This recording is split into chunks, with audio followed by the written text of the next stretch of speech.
আসসালামু আলাইকুম। আমি উম্মে ফাতিহা। প্রিয় ছোট্ট বন্ধুরা, আজকে আমি তোমাদের একটি মজার গল্প শোনাবো। সিংহ আর ছোট পাখির কাহিনী। একটা বড় জঙ্গলে এক সিংহ বাস করত। সিংহ ছিল জঙ্গলের রাজা। বনের সব প্রাণী তাকে ভয় পেত এবং তাকে সম্মান করত। সিংহ খুব শক্তিশালী, কিন্তু কখনো কখনো সে একটু অহংকারও করত। একদিন সিংহ শিকার করতে গিয়ে এক শিকারীর জালে আটকে গেল। সে রাগে জোরে গর্জন করতে লাগলো, কিন্তু কিছুতেই সে শিকারীর জাল থেকে ছুটতে পারছিল না।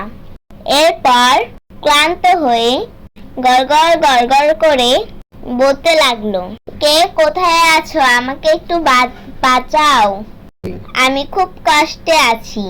কিন্তু কেউ কাছে আসতে সাহস পেল না। সবাই ভয়ে দূরে দাঁড়িয়ে থাকলো। ঠিক তখনই এক ছোট্ট পাখি উড়ে এলো।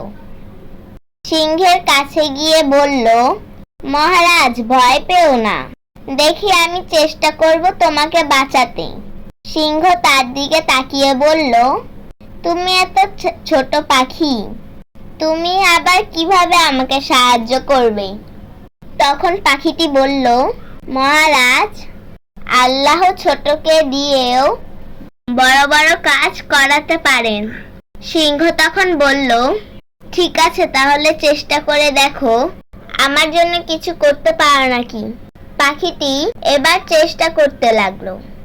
একবার দুবার বারবার ঠোঁট দিয়ে দড়ি কাটতে লাগলো। ধীরে ধীরে জাল ছিঁড়ে গেল। এক সময় সিংহ মুক্ত হলো। সিংহ অবাক হয়ে বলল, সত্যি, ছোট হয়েও তুমি বড় কাজ করলে। আমি ভেবেছিলাম তুমি কিছুই করতে পারবে না। পাখিটি হেসে বলল, আলহামদুলিল্লাহ মহারাজ, আমি আপনার কথা শুনে অনেক খুশি হলাম। মহারাজ, আমরা ছোট হলেও আল্লাহর সাহায্যে বড় কাজ করতে পারি, এটা আমাদের বিশ্বাস। আমি বিশ্বাস করি, আমি পারি, আমি করব। প্রিয় ছোট্ট বন্ধুরা, এই গল্প থেকে আমরা কি শিখলাম জানো? কখনো কাউকে ছোট বলে অবহেলা করা যাবে না। আল্লাহ যাকে ইচ্ছে তাকে দিয়ে বড় কাজ করিয়ে নেন। ভালো ভাববে, ভালো থাকবে। আল্লাহ হাফেজ।